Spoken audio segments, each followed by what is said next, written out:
ഫാത്തിർ അധ്യായത്തിൻ്റെ 5-6 ആയത്ത്. യാ അയ്യുഹന്നാസ്, മനുഷ്യരെ, ഇന്ന വഅദല്ലാഹി ഹഖ്ഖുൻ, മനുഷ്യരെ എന്ന് പറഞ്ഞേ, അള്ളാഹുവിൻ്റെ കരാർ സത്യമാണ്, യാഥാർത്ഥ്യമാണ്.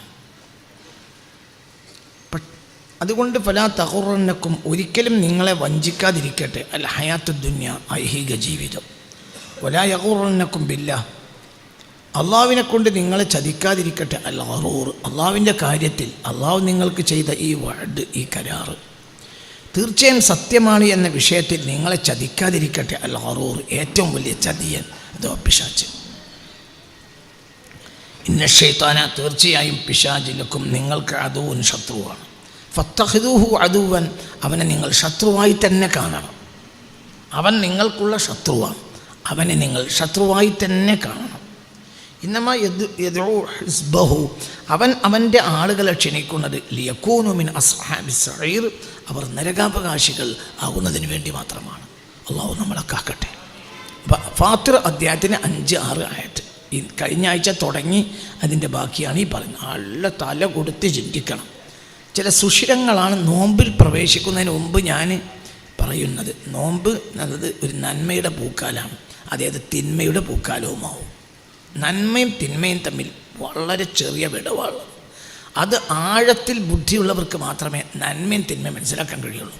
പ്രത്യക്ഷത്തിലെ ഒരു നന്മയും നന്മയായി പരിഗണിക്കേണ്ട, വളരെ ചിന്തിക്കണം. ഒരു പ്രത്യക്ഷ നന്മയും നന്മയായി പരിഗണിക്കേണ്ട. നന്മ എന്ന് പറഞ്ഞാൽ വളരെ ആഴമുള്ളൊരു സാധനം, അത് നന്മ.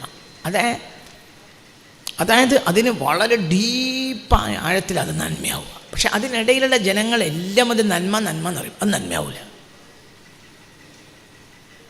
ഒരു കാര്യം നന്മയാണെങ്കിൽ ഭയങ്കര പ്രയാസമാണ്, അത്രയും ആഴത്തിലായിരിക്കും, ഉണ്ടെങ്കിലേ അത് നന്മയാവുള്ളൂ. നമ്മൾ നിസ്കാരമാവില്ല. എന്നാൽ ഫർദ് നിസ്കരിക്കണം. പക്ഷേ എന്തുകൊണ്ട്? അത് മഅ്മൂറാണ്, അത് കൽപ്പിക്കപ്പെട്ട കാര്യമാണ്. അതേ സമയത്ത് നമ്മളെ ദിക്റാകോ? ഇല്ല. സലാത്താകോ? ഇല്ല. നമ്മളൊരു സ്വതക്ക കൊടുത്താൽ അത് സ്വതക്കയാവോ? ഇല്ല. നമ്മൾ ഹജ്ജ് ചെയ്താൽ ഹജ്ജാകോ? ഇല്ല. ആയുസ് മുഴുവനും ബാപ്പ 1-ാം കൊല്ലം 1-ാമത്തെ വയസ്സിൽ തന്നെ ബാപ്പ ഹജ്ജിന് കൊണ്ടുപോയി പഠിപ്പിച്ചു. പിന്നെ മരിക്കുന്നത് വരെ 90 വയസ്സ് വരെ ഹജ്ജ് ചെയ്തു. 90 ഹജ്ജ് കിട്ടി ഒരു കൊല്ലത്തിൽ.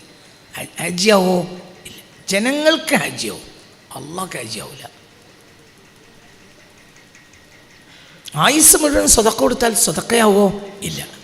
ആയുസ്സും നോമ്പോറ്റാൽ നോമ്പാവോ? ഇല്ല. കാരണം അവിടെയൊക്കെ പിശാച് കളിക്കും. പിശാച് ഏറ്റവും കളിക്കുക ദീനിലാണ്. സുമ്മല ആതിയന്നഹും മിൻ ബൈനി ഐദിഹിം, അവരെ മുന്നിലൂടെ കയറും. വമിൻ ഖൽഫിഹിം, പിന്നിലൂടെയും കയറും.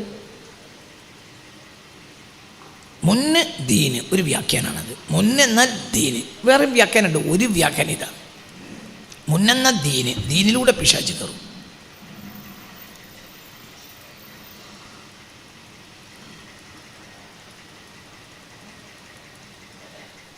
ഒരു കള്ളുടിയൻ അള്ളാഹുവിൻ്റെ അടുക്കൽ ചിലപ്പോൾ സ്വീകരിക്കപ്പെടാം.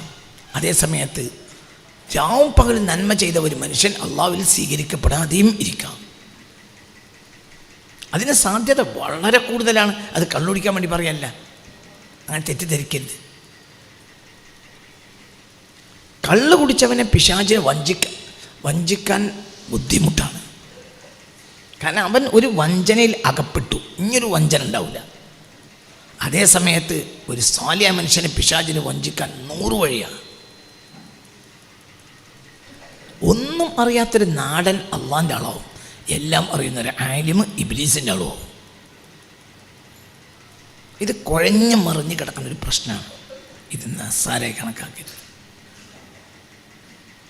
അത് വളരെ ചിന്തിക്കണം, വളരെ ചിന്തിക്കണം. ഇതൊന്നും പഠിക്കാൻ കഴിയില്ലെങ്കിൽ ഈ തപ്പിയും തലയെക്കെട്ട് ഒഴിവാക്കിയിട്ട് നമ്മൾ എന്തെങ്കിലും കൃഷിപ്പണിക്ക് പോകണം, നല്ലതാണ്. ഇത് മനസ്സിലാക്കാൻ നമുക്ക് കഴിഞ്ഞിട്ടില്ലേ? നമ്മളെ സംബന്ധിച്ചിടത്തോളം ഇപ്പോൾ ഇതെന്താണ്? ഈ തലയെക്കെട്ട് തൊപ്പി ജനങ്ങളിൽ നിന്ന് പൈസ ഈടാക്കാനുള്ള ഒരു വഴിയാണ്. ആ വഴിയിൽ അത് പിശാചിൻ്റെ വഴിയാണ്. എന്നാൽ ഇതേ വഴി തന്നെ അള്ളാഹിൻ്റെ വഴിയാക്കിക്കൂടെ? ആക്കാം. പക്ഷെ ഭയങ്കര പ്രശ്നമാണ്. ഇപ്പം കള്ളു കുടിയാൻ കള്ളു കുടിച്ചു, ഒന്നാം ഘട്ടത്തിൽ അവൻ തോറ്റു, രണ്ടാം ഘട്ടത്തിൽ ജയിക്കും. കള്ളു കുടിയാൻ കള്ളു കുടിച്ചു, അപ്പോൾ അവൻ തോറ്റു. അല്ലാഹു തആല പറഞ്ഞതിനെതിരെ ചെയ്തു, തോറ്റു.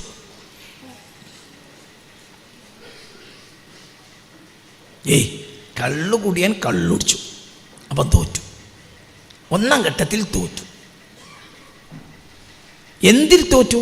അമലിൽ തോറ്റു. കള്ളുകുടി ഒരു അമലാണ്, അതിലൊന്ന് തോറ്റു. കള്ളുടിച്ചപ്പോൾ അമലിൽ തോറ്റു, അമലിൽ തോറ്റു. പക്ഷെ അഖീദയിൽ ജയിച്ചു. ഇവിടെ അഖീദയിൽ ജയിക്കുന്നത് ഇത് കുറ്റകരമാണല്ലോ എന്നവന് ഉറപ്പുണ്ട്. ഞാൻ കുറ്റമാണ് ചെയ്തത് എന്നും ഉറപ്പുണ്ട്. അമലിൽ തോറ്റു. എൻ്റെ മഹാനായ റബ്ബ് ഇതിനെ നിരോധിച്ചിട്ടുണ്ട്, നിഷേധിച്ചിട്ടുണ്ട് എന്നും അവനറിയാം. അപ്പോൾ അവൻ്റെ റബ്ബിനെ വലിപ്പപ്പെടുത്തിയ റബ്ബിൻ്റെ മുന്നിലും തോറ്റു എന്നും അറിഞ്ഞു. അതിന് ശേഷം പിന്നെന്താണ്ടാവണത്? പിന്നുണ്ടാകണത് ഇതിനാലുണ്ടാവുന്ന കാര്യം തൗബയാണ്. അതാ കള്ളു കുടിച്ച് തീരുന്നത് മുതൽ മരണം വരെ തൗബയാണ്. റബ്ബേ, എൻ്റെ ഒരു അവസ്ഥ കൊണ്ടാണ് എനിക്ക് കള്ളു കുടിക്കാതിരിക്കാൻ കഴിയുന്നില്ല. ഞാൻ പല ശ്രമിക്കണം, കയ്യും കാലും വിറച്ചെടുക്കണില്ല. പഠിച്ചോനെ, ഞാൻ എൻ്റെ ചങ്ങായിമാരെ സെറ്റ് പെട്ടുപോവുകയാണ്. ഞാൻ എന്നും വിചാരിക്കും സെറ്റ് പെടേണ്ടതാണ്, പക്ഷെ പിന്നെയും പെട്ടുപോവുകയാണ്. റബ്ബേ, അവൻ സിറിലാണ് അസ്തഗ്ഫിറുല്ലാഹ് എന്ന് പറയുന്നത്. പക്ഷെ മൂല്യർ ജഹറിലാണ് അസ്തഗ്ഫിറുല്ലാഹ് എന്ന് പറയുന്നത്. മൂല്യർക്ക് സിറിൽ അസ്തഗ്ഫിറുല്ലാഹ് ഉണ്ടായിക്കൊള്ളുന്നില്ല. കള്ളുകുടിയൻ സിറിലാണ് അസ്തഗ്ഫിറുല്ലാഹ് പറയുന്നത്. അതാണ് യഥാർത്ഥ തൗബയും. മൂല്യർ ആകുന്ന ഞാൻ സിറിൽ അസ്തഗ്ഫിറുല്ലാഹ് പറയില്ല. എന്തുകൊണ്ട്? ഞാൻ തെറ്റ് ചെയ്യുന്നില്ലല്ലോ. പിന്നെന്തിനാ സിറിൽ അസ്തഗ്ഫിറുല്ലാഹ് പറയുന്നത്? വളരെ ചിന്തിക്കണം. ആയുസ് മുഴുവനും മൂല്യരും പള്ളി കമ്മിറ്റിയും പള്ളി പ്രസിഡൻറ്റും പള്ളി സെക്രട്ടറിയും ഒക്കെ ആയി നടക്കണ ഒരു തൊപ്പിടും. എന്തുകൊണ്ട്? അവരെ ചതിക്കും. ആര് ചതിക്കും? പിശാച് ചതിക്കും. അതേ സമയത്ത് ഒന്നാം ഘട്ടത്തിൽ തോറ്റത് കൊണ്ട് ഇനി അവനൊരു തോൽവിയില്ല. ആർക്ക്? കള്ളുടിയന് തോറ്റു. അവനറിഞ്ഞ് ഞാൻ തോറ്റു. എന്ത് പ്രശ്നമുള്ള അവന്? പിന്നുള്ളത് അവന് കയറ്റാണ്. എന്ത്? പഠിച്ചവനെ മാപ്പാക്കണം. ആരും കാണാതെ, ഓൻ്റെ പെണ്ണുങ്ങൾ വരെ കാണാതെ നട്ടപ്പാതിരക്ക് എണീറ്റ് നിന്നിട്ട് ഓൻ കരയുക, റബ്ബേ മാപ്പാക്കണം, ഇജ്ജ് മാപ്പാക്കണം. ഇങ്ങനെ പറയേണ്ട ഒരു പ്രശ്നം മൂല്യർ ചെയ്യൂല എന്നല്ല, പള്ളി പ്രസിഡന്റ് ചെയ്യൂല എന്നല്ല, പള്ളി സെക്രട്ടറി ചെയ്യൂല എന്നല്ല. പക്ഷെ സാധ്യത വളരെ പലപ്പോഴും കുറവാകുക. എന്തുകൊണ്ട്? സാധാരണഗതിയിൽ നമ്മളെപ്പറ്റി മനസ്സിലാക്കുന്നത് നമ്മൾ നല്ലവരാണെന്നാണ്. അപ്പം സിറിൽ തൗബ ചെയ്യേണ്ട ഒരു ആവശ്യം നമുക്ക് ഇല്ല. ചിന്തിക്കുക. ഇവിടെ ചതിച്ചു. ആരെ ചതിച്ചു? നല്ലോരെ ചതിച്ചു. ആര് ചതിച്ചു? പിശാച് ചതിച്ചു. മോശപ്പെട്ടവനെ ഒന്നാം ഘട്ടത്തിൽ ചതിച്ചതുകൊണ്ട് ഓൻ ജയിച്ചു.